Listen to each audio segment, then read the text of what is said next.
Hello, it's Liz again, and I'm back with a very fun video today, as you can tell by my outfit, which we'll get to in a second. But first, let me tell you why I'm creating this video. A lot of people ask me how I get into my work. I am a medicine woman and an artist, and neither is a conventional path. And the truth is that I really partied my way into this path. I spent a lot of time in my 20s in the festival scene and at live music events. And that world, the festival world, has played a massive part in my healing journey. And so that's really what I want to share about today, because I also know that the festival world and the rave world, this kind of subculture, is also deeply misunderstood by the outsiders looking in. Many people think that those of us who end up in the festival or rave scene are simply lost, or they think that we're just shirking our responsibilities and chasing hedonist pleasures. But that really hasn't been my experience. My experience was so much deeper than that. The truth is that the folks who get pulled into these spaces are truly deeply creative, and they're wired for transcendent experiences, kinds of experiences that our modern world does not provide for us. And that is why so many people get pulled into this space. And for sure, some people, it's just a trend and it's just a phase, but other people, it becomes integrated into their lifestyle. And that is what has been true for me. And here's the truth. Not everyone who walks into a festival is going to have a healing experience. It takes a certain amount of intention and preparation and integration of these experiences. But when you approach these fun-filled weekends with that kind of intention, they can become a true catalyst for change. I've seen it in my own life. And that's really what I want to share about in these videos. It's going to be a two-part video. So in this first one, I'm going to talk about how these spaces foster our self-expression. They create safe spaces for inner child healing. And ultimately, of course, they are spaces where we can connect to our ecstatic aliveness. All right, so let's get back to the outfit and start with the most obvious. What do you guys think of my fit?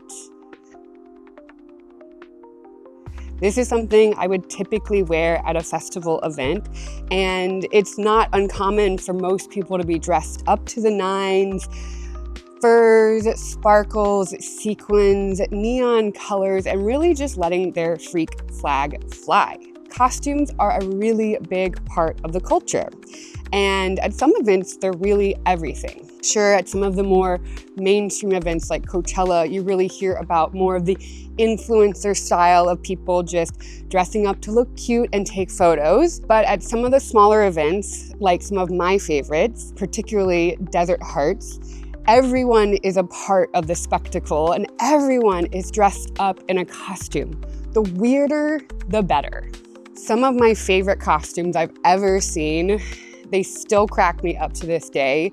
One was a guy dressed up as a unicorn on a Segway with one of the little horse on a stick, but it was a unicorn attached to the Segway. So it was a unicorn riding a unicorn, and it just made you laugh to see him ride around on it. It was silly and fun. The other one that I just can't forget is there was someone dressed up on the speakers as one of those wavy, crazy car wash guys, you know, with the wind blows through them.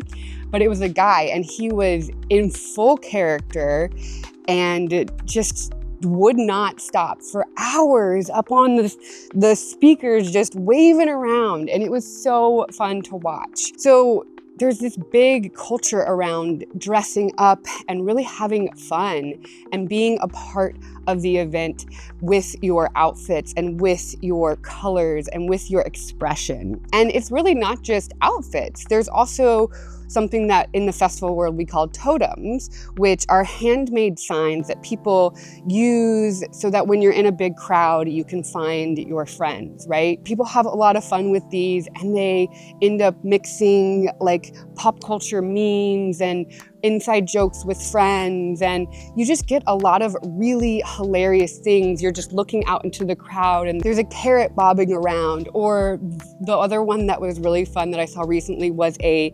jellyfish that had all of its little tentacles had different items that you could grab. They were on extendable, what do you call it? Strings. They were on extendable like strings. I don't know what to call it exactly. You know, you could grab a cigarette, you could grab a lighter, you could grab some chapstick if you wanted to. I don't know if that's the best idea, but it was funny, right? And then you have the campsites where people set up with beautiful tapestries and they build them out like little tiny villages. And there are art installations all over that you can interact with, that you can sit with and just fill yourself with inspiration. You can find yourself in awe of what people can create, and it makes you start to think about what you can create. As someone who takes an art installation around to events, I know better than anyone that when I show up with my art, people want to tell me about what they want to create and the things that they've been thinking about creating.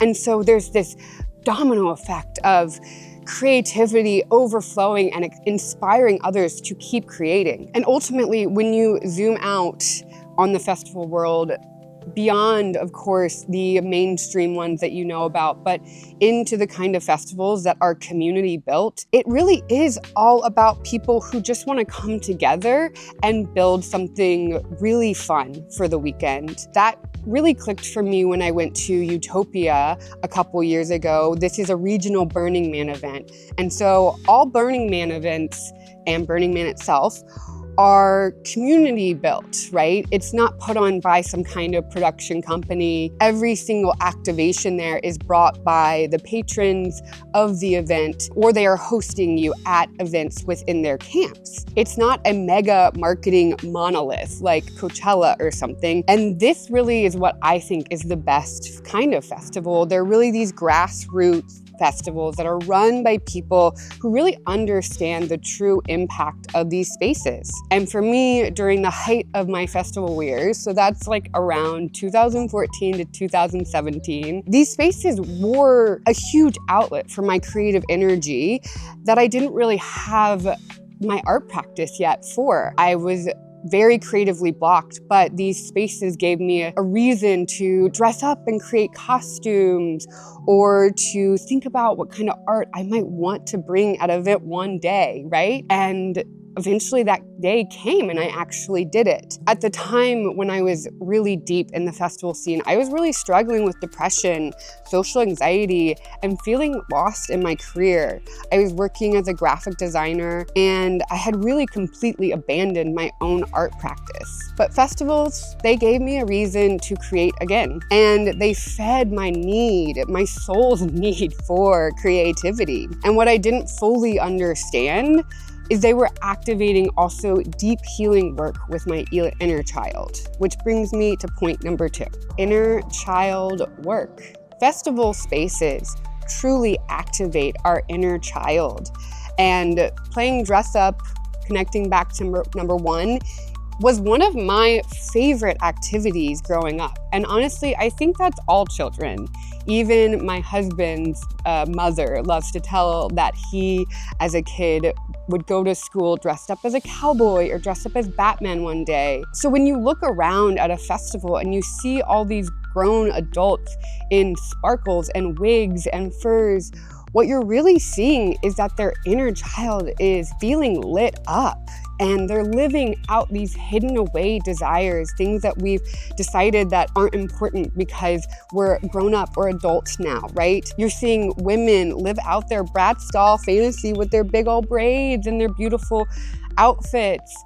Or you're seeing men. I remember one guy, this 6-foot tall Dungeons and Dragons dude, rocking pigtails, pink pigtails, just like mine, and a kilt. And you're just seeing people express themselves and get into a side of themselves that perhaps isn't getting what it needs in the modern world. And costuming is really just the surface.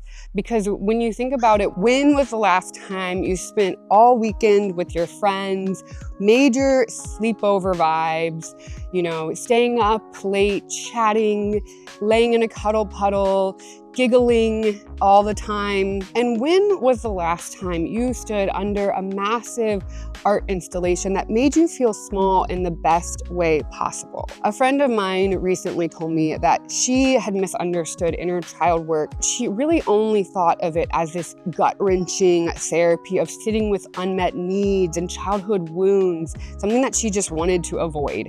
And sure, that is definitely part of it. But there's also the part of it that is really about delight. And it's about spending time with that younger part of you and doing things that feel fun and playful, doing things that spark curiosity and open up yourself with awe and wonder. And in the festival world, there are truly endless possibilities of meeting your younger self again in these ways. But of course, when you bring out your inner child, there's also a flip side to connecting with them. And that brings me to point number 3, which is reparenting. Reparenting is the practice of learning to give yourself the emotional care, safety, and guidance that you may not have received when you were a child. And at festivals, especially ones where there is playfulness and altered states of consciousness involved, that can really amplify your inner child in profound ways. But when your inner child comes up, that's also going to bring up your inner child's unmet needs. Because we're gonna get to altered states of consciousness in the next video, but just to touch on it, when you enter these altered states, your inner child becomes highly, highly present. Psychedelics, especially psychedelics, they shift you into a more childlike frequency. And it can feel like you're relearning how to be in your body, relearning how to walk, relearning how to experience the world, and really seeing the world through this childlike perspective. So when our inner child comes online, so do their needs. And in a festival setting, suddenly you're navigating massive crowds, you're trying to figure out how to buy food, you're needing to remember to drink water, you're also needing to remember to get to the porta potty early enough to wait in line to go.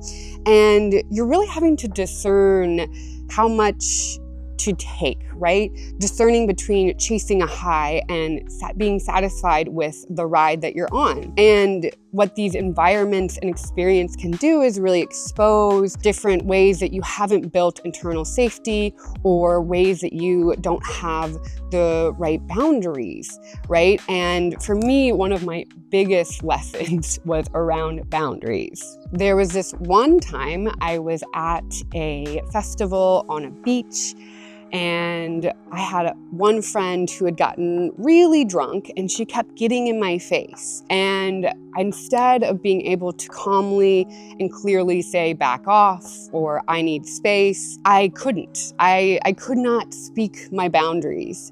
And so the next time she came in my direction, I puked directly in her face. It was not pretty. And she literally had to go to the medical tent to get her eyes washed out. And it wasn't my proudest moment, but it was a really powerful lesson, because reparenting in these spaces means that you have to become the adult inside of these chaotic and ecstatic and joy-filled environments. But here's the beautiful part. Once safety is established, your nervous system can feel held, and you can bring awareness and intention to these experiences. And that's when they become powerful catalysts for transformation.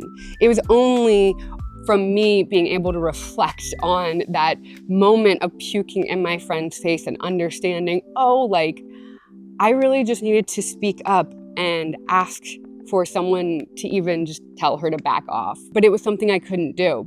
at the moment, and it became very clear that it was something that I needed to learn to do. And that's when festivals become these powerful teaching moments. But the truth is, healing is not what everyone is going to receive in these spaces. Like I said, it takes an amount of intention, reflection, and integration, which is again what we're going to get in more as we talk about things. But here's the thing that you can definitely guarantee that you are going to receive at a festival, and that is ecstatic aliveness. Festivals at their best are containers for what I love to call ecstatic aliveness, right? Joy, humor, play, awe, wonder, laughter, all the good stuff, right? It's not the same as hedonism. It's not numbing out or chasing pleasure without meaning.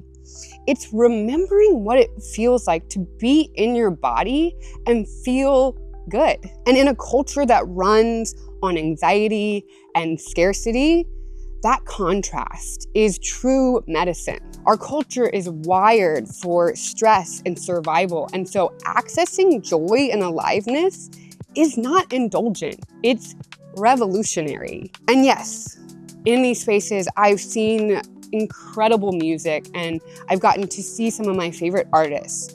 But my most favorite and cherished memories are more significant than who I was seeing at the time. And they're really become significant because of the elevated feeling states that I was accessing that I had not felt before in my life.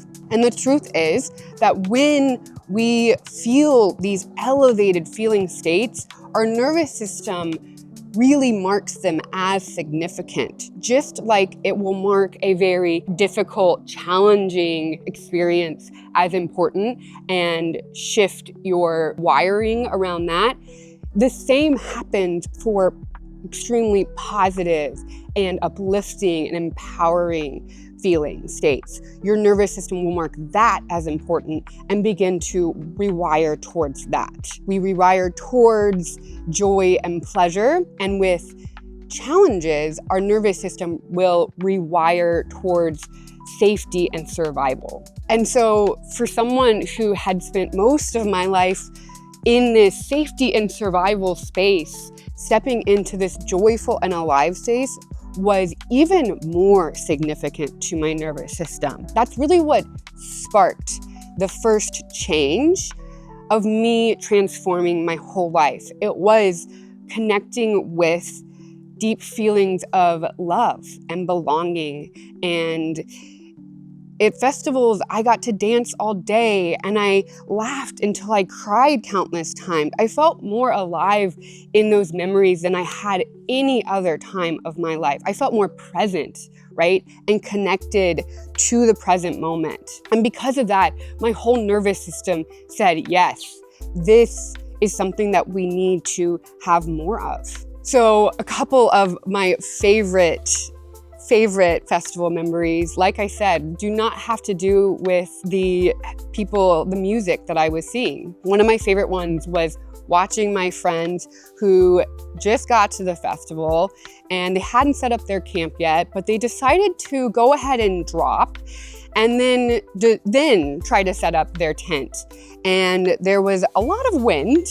So it was not a simple or easy task at all. And just seeing the two of them struggle with the tent poles and the wind catching the tent, I just died laughing. And it is forever seared into my memory, that feeling of pure joy of just being with your friends and just doing something dumb, right? And then the other time that I think is so memorable for me, I do remember who I was seeing. I was at Lord's set, but I don't have any memory of the songs or whatnot. What I really remember, it was my first Coachella, 2014. It was her first Coachella too. What I remember is being in the crowd and feeling so connected to this huge, massive group of people dancing to the music, feeling these high winds of the Coachella Valley whipping around us. And I just felt this wild electric aliveness move through not just me, but it's like I could feel everyone else in the crowd too. And that is what really stuck with me more than anything. It's not just about the music. It's about the aliveness that you feel in that space and what can be awakened through music and all these other aspects of this space. And that's where I'll leave it for today, because we'll get into the other aspects of the festival space and how they're really a formula that have been used for centuries to help humans heal and come back to themselves. So I hope to see you around for the next video, where I'm going to touch on nature, movement, community, and we'll finally get to altered states of consciousness. And if you liked this video, don't forget to hit like and subscribe and leave me a comment. I'd love to hear from you if you've been to a festival and what was your favorite memory from it. All right, I can't wait to see you next time.